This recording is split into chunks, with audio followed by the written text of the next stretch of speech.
proud of your professional career, when the regular day job, if you will.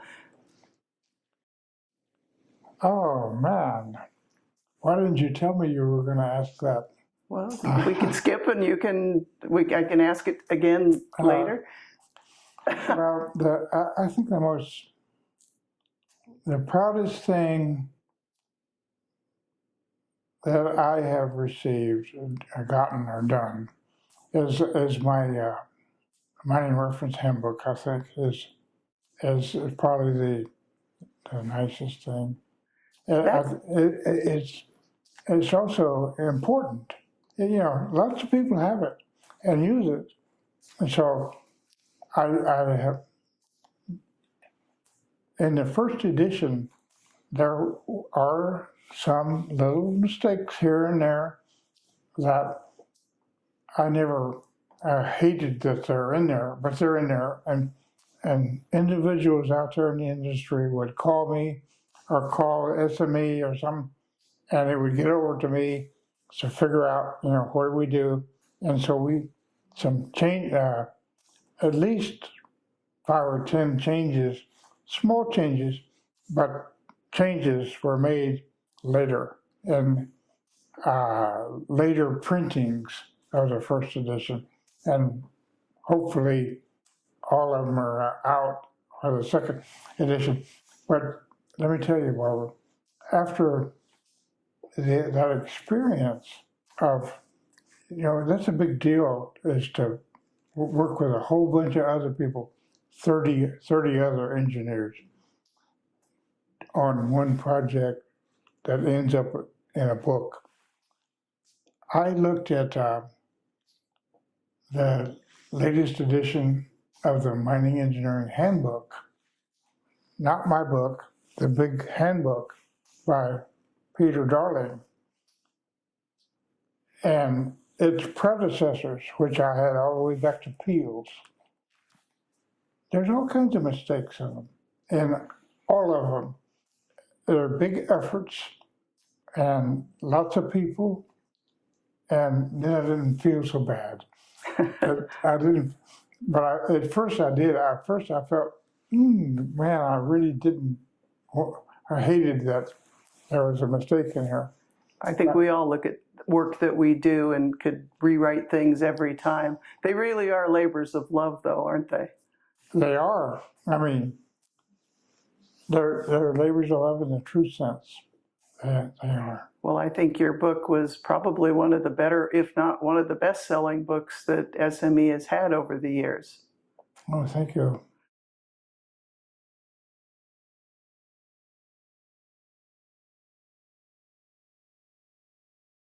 We really didn't talk about how you got into being a part of the SME organization, or even AIME back in the day.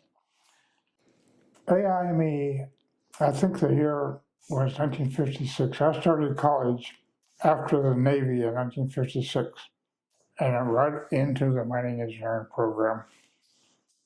The faculty, and one of these faculty's members that I mentioned, made us join AIME. There was no, you couldn't not join. You joined. What the heck? Are you going to be a mining engineer? You join. And I joined the AIME, and we had a few local section meetings, and I don't recall all that happened, but at some point I was in SME, and I think it just transferred my membership from AIME over into SME, and I've been a member, dues paying member ever since, including this year. So, and I intend to keep it up as long as I keep up. So, which I hope is a good while. And we hope so too. When you retired from OSM, and then with time you ended up actually working for SME. That's right. I was, I put out my, what do they call it? Shingle. And I did some consulting for mining companies, and SME got in need of somebody, and one of my friends, former employee, now passed away, uh, recommended me to SME. He called me up and asked me if I'd come in for an interview. I said, sure. I came in and he hired me on his, on the spot. And that started. But let me tell you, I had been in management a long time. I'd been away from the details of engineering quite a while. And so the first months and months, I had to really bone up. I mean, I really boned up on my engineering to be able to do the job, even though I've been a PE for forever. I got a PE less than 10 years out of college, and something like 10 years. So I've thought back on it, it was one of the best things that ever happened to me, because after you get into management, you atrophy in some of your skills that you used to have. I had to get back up to speed after having been in management, and it was really good for me. It was one of the best things that ever happened to me, even though it was, if you're the professional registration coordinator of SME, is not the most impressive thing in the world. It is a very good thing to do because it makes you get busy and relearn things you've forgotten and learn some things you never knew that have, come about. So it was really a very good experience for me.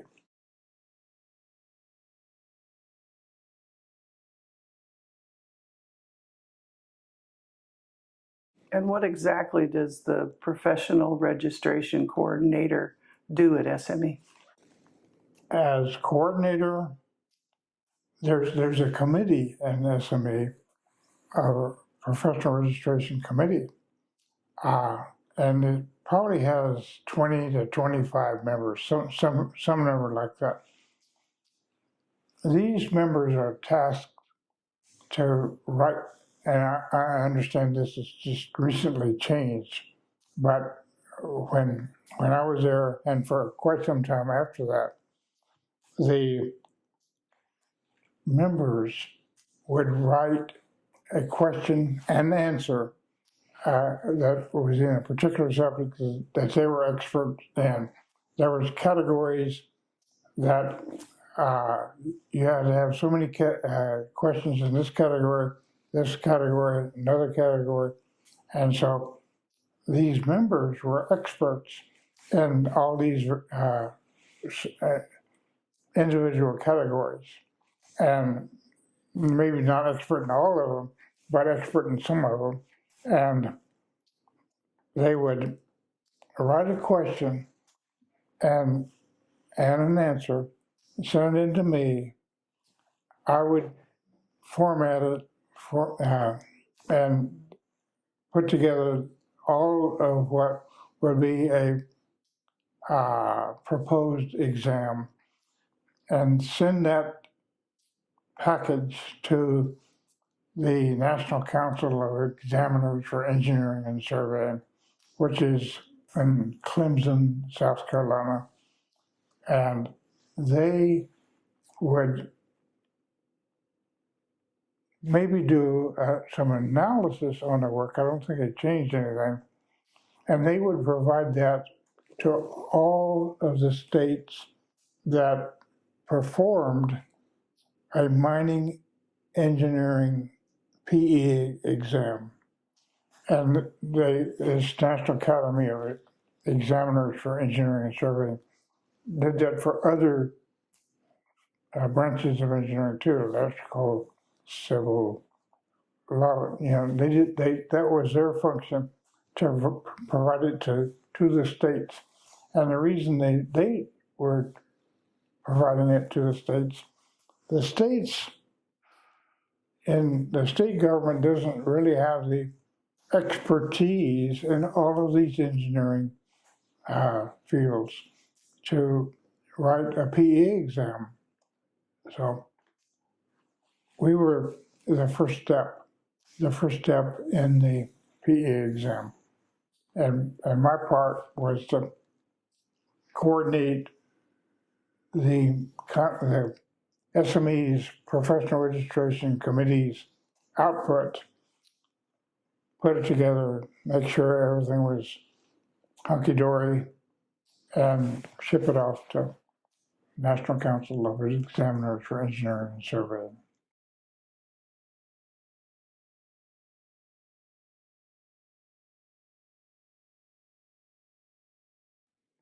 And you mentioned you're a PE, and you got that many years earlier.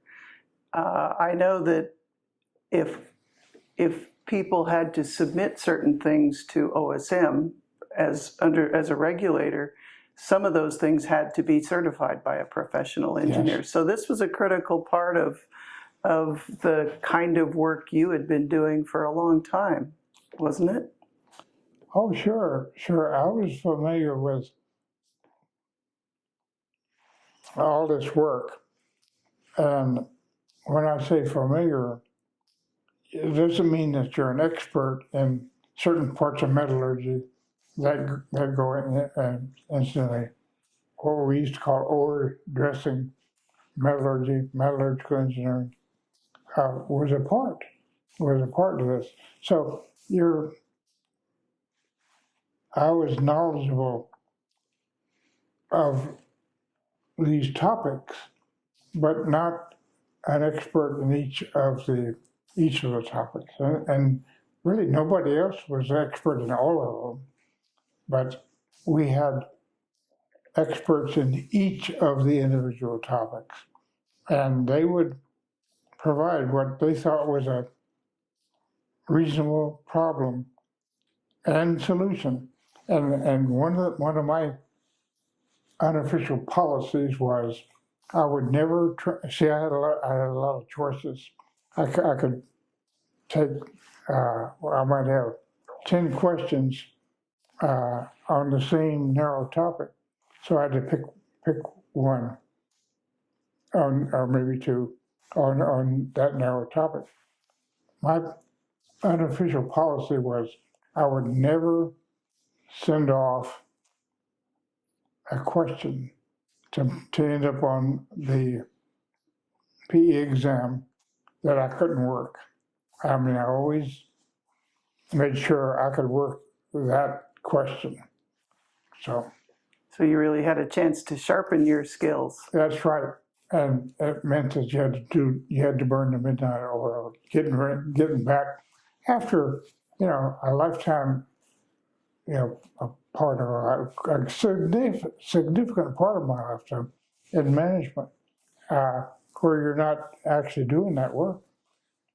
Barb, I know you atrophy some because you're not doing that work. You're doing other important work, but it's not that work.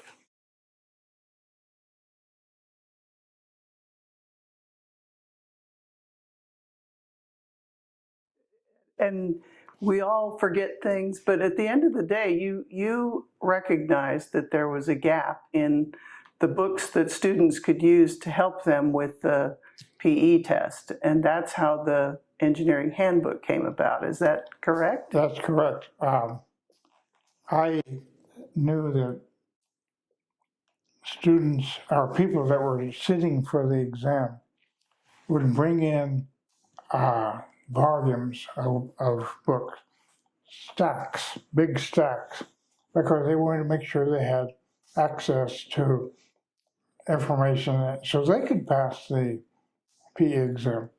And I thought to myself, wouldn't it be nice if you could have it all kind of reduced down to something manageable that you could fit in the glove compartment of the car, and distill it down. And you have to admit, there's an awful lot of stuff in these larger books that you never use. And so you leave that out.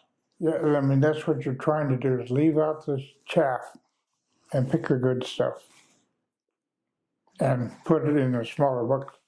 And that's what we did. And 400, less than 400 pages, I think. Yep.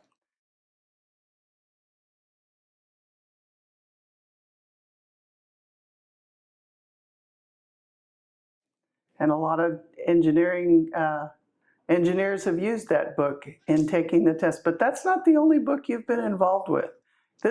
I have a copy of another book that you were involved with that you did, I believe, on your own. Maybe you'll tell us a little bit about this one. Well, sure. This book, well, I have a belief that everybody would like to, at some time in their life, write a novel, and I'm no different. And so I thought about, one of the key things in a novel is you write about something you know about. And I suppose it was 20 years I thought about writing a novel. And I thought about the gold rush, 1859 to Colorado. Colorado was not a state in 1859. One of the famous things about Colorado at that time was Pikes Peak. Pikes Peak had been found by Army officer Colonel Pike. Zebulon Pike. And at any rate, people referred to the Colorado area as Pikes Peak. I'm going to Pikes Peak. People that were moving across the country. So in 1859, there was hard times in the United States. There were economic problems, and gold was found in what now is Central City and Black Hawk area of Colorado. And there was a second gold rush. The first big gold rush, everybody knows, was 1849 to California. 10 years later, 1859, gold is found. It created a mentality of, I want to get rich. There's where I want to get rich. So this young man grew up in the Midwest, and he wanted to come to college, and he wanted to get rich. And so he announced to his family, his father, I'm going to Pikes Peak and I'm going to make my fortune. His father was opposed to it, but he went anyway, along with a step uncle. And they ultimately, after, they went through all the trials and tribulations of getting across the plains, Indians, warfare, hostilities, competition from other people in the Pikes Peak Gold Rush. Anyway, they made it out there, and they made their fortune through an wizened old-time miner who had been to California and came back. And so he knew all about mining, and they made their fortune. And there's aspects, where this was prior to the Civil War in the United States. There was an attractive black woman slave that they saw escape from a slave auction, and she shows up later on in the movie. I think of it as a movie. I wish they would make it into a movie. She shows up, and because she had been enslaved, but here she was basically free, illegally, but free. She put a lot of intellectual pressure, moral pressure on this guy that made all the money, gold money, because the way she saw that we treated the Indians along the way. And this guy, it made an impression on him. You know, what we did to the American Indians in Manifest Destiny, you know, this is just only a part, small part of Manifest Destiny. But what we did, she made a real impression on this guy. And so they ended up getting together and forming a charitable institution to help Indians that were in need of help. So the book is called The Elephant's Grip. And the reason I named it The Elephant's Grip is elephants. You see, the elephant in the room is a big, powerful being. Okay, the elephant in this story is gold and the greed that people were experiencing in getting that gold. That's the elephant. So the elephant's grip on this young man is that's where the title came from. I like that. You call it a novel, but it sounds like it has a lot of historical background. It does. It's got a lot of mining in it. And some of my readers that don't know anything about mining told me I got more than I should, but there's a lot of money. Many of the things that in the early part of the development in Central City and Black Hawk, this was before gambling now, was surface mining, panning for gold. And so I talk about how you pan for gold. I mean, it's part of the development. It seemed to me quite useful for me to tell people how you pan for gold. And but there's a lot of underground mining and disaster. You know, there were disasters back then, and so I have some of those in there, underground disasters. So there's a good bit of mining in this novel. It's a historical novel.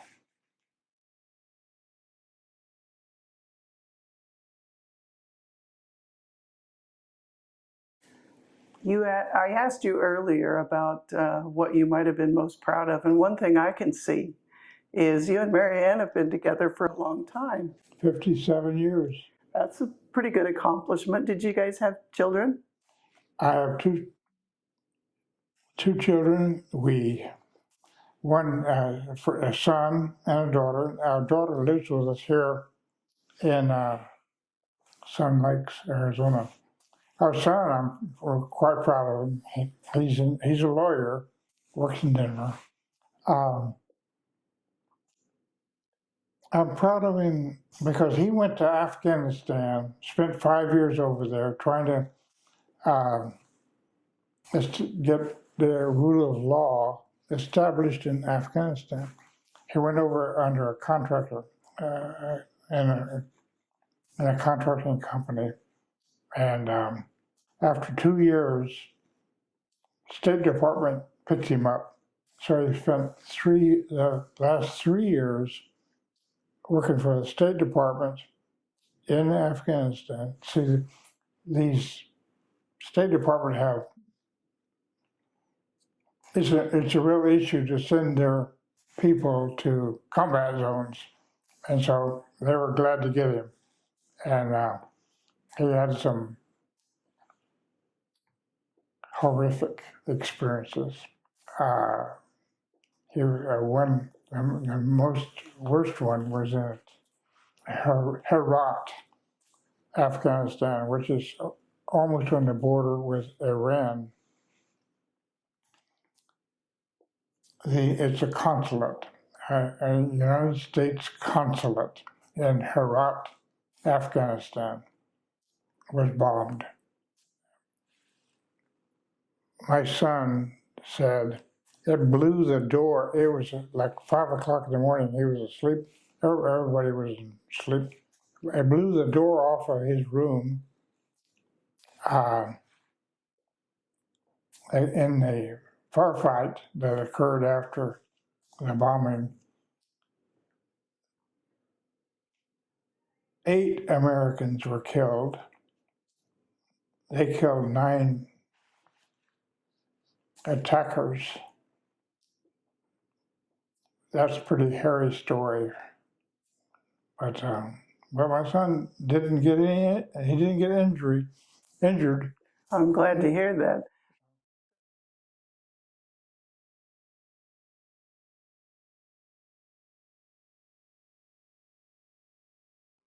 We've talked about a lot of things. Is there anything that I didn't ask you that you were hoping to share? Oh, Barb. Let me think about that.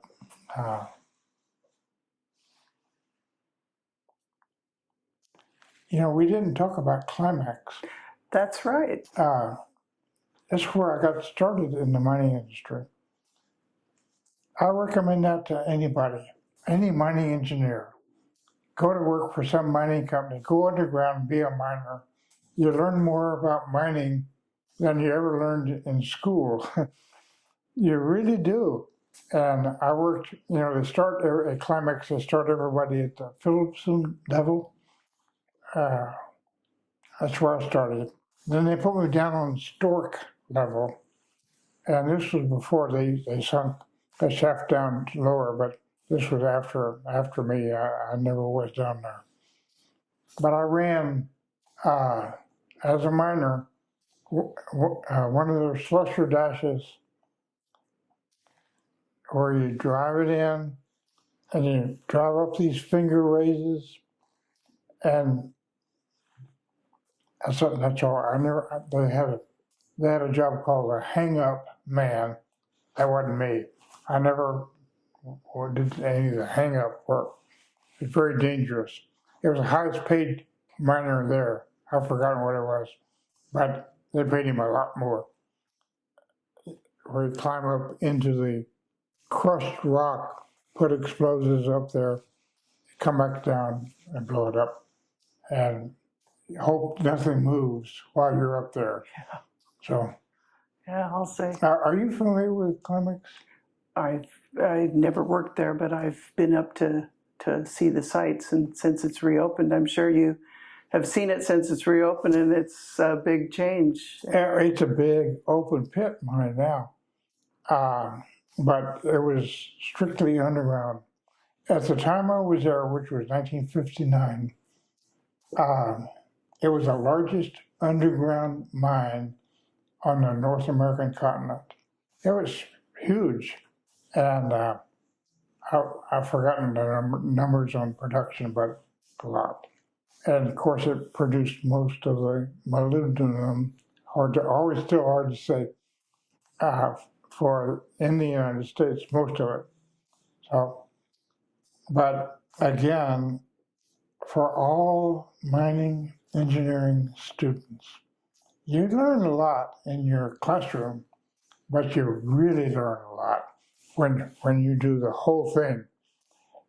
You drill the hole, load it, shoot it, muck it, scale it,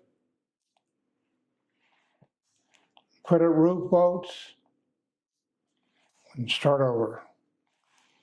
And we even had to run the cars out of the mine and dump them. So it was kind of like you do everything, everything, and then of course after we got through, a concrete crew would come in and concrete the area and part of the finger raises. So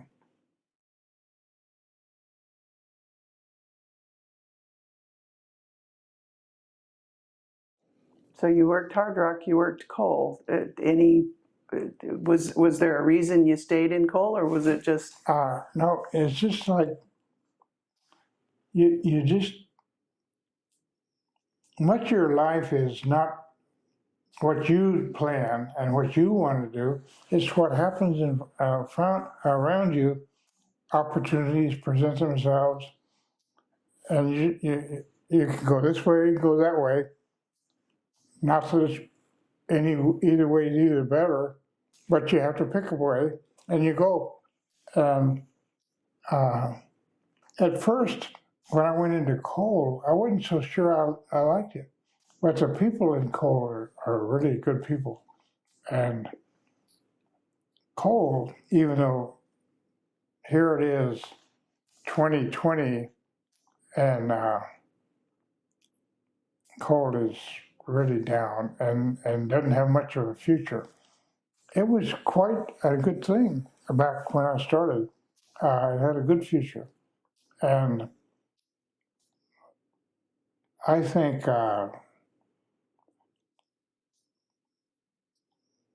the fossil fuels, coal, oil, and gas, were in a transition, and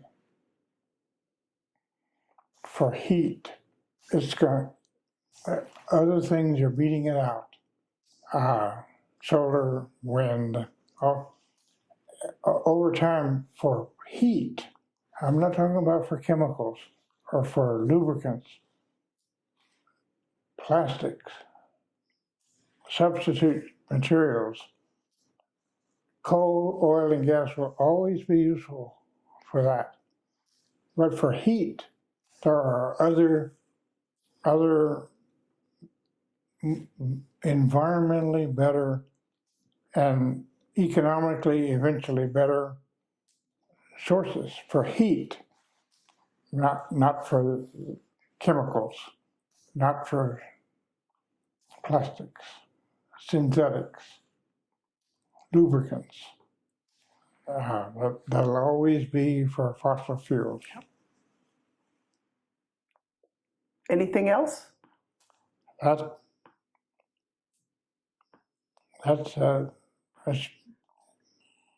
you asked me a good bit about my life. I really have enjoyed learning a lot more about your life. I've known you for many years, but we've never really just sat down and had the conversation. Well, you don't go into this much detail normally. Yep. You know what would have been interesting is if I had my wife sitting here, and she would have learned some things too. And I would have enjoyed that. Yeah.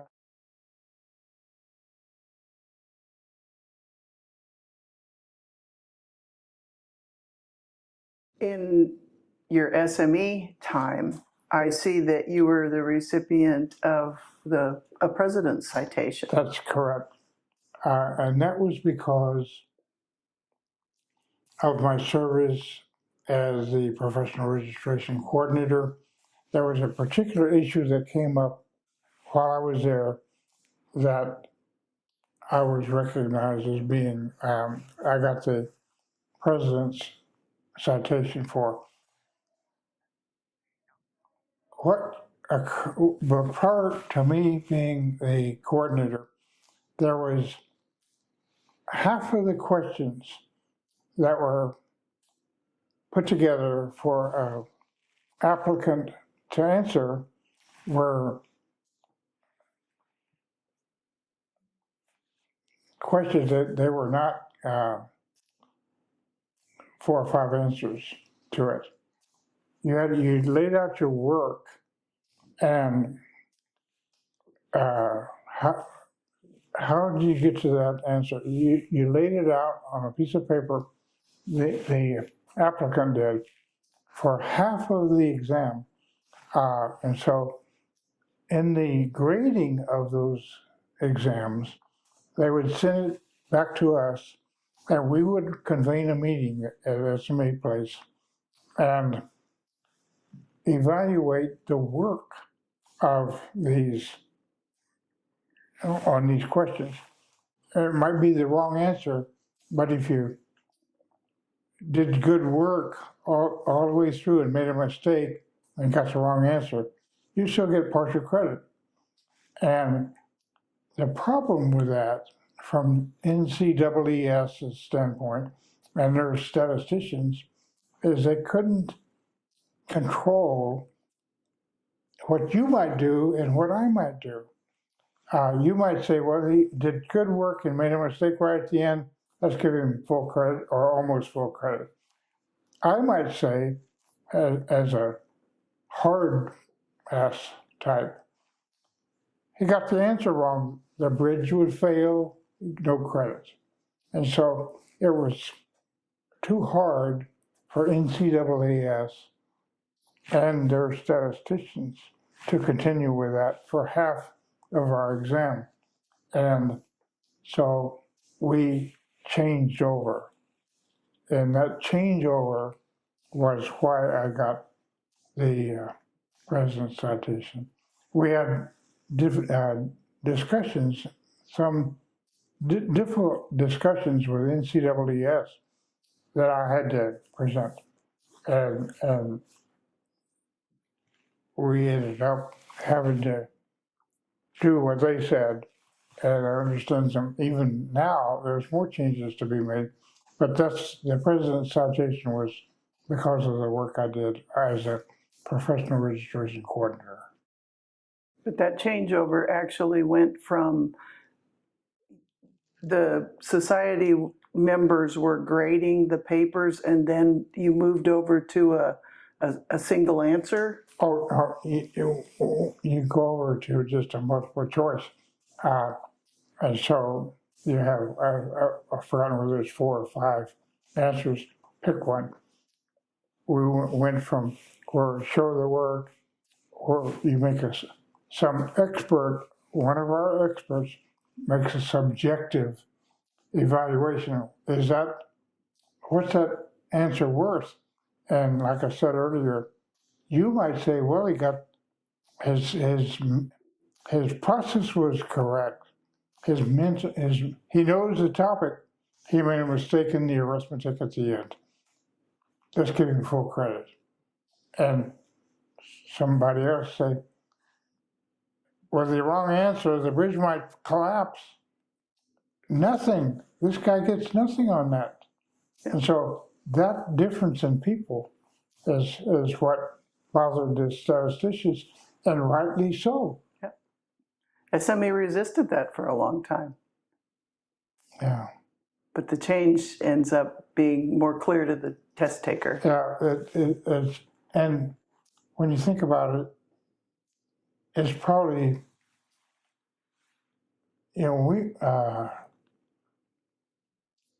from a statistician's point of view, and probably from the larger point of view, it's probably a good thing to be rid of that subjectivity in there, because there's so much difference. You're familiar with the mining industry, I am too, and there's some real individuals in there that, by God, I know it, and if you don't do it the way I say you should do it, then you're wrong. I read a little, I don't know whether this ought to be recorded. I read a little joke the other day where he said, I'm no longer going to argue with people. I'm just going to let you be wrong. Yeah. You're also an SME distinguished member. And that is a very tremendous honor because it's only bestowed on a very small percentage of the membership. And I'm sure that was a function of your long time history with SME, but also the work that you did with professional registration.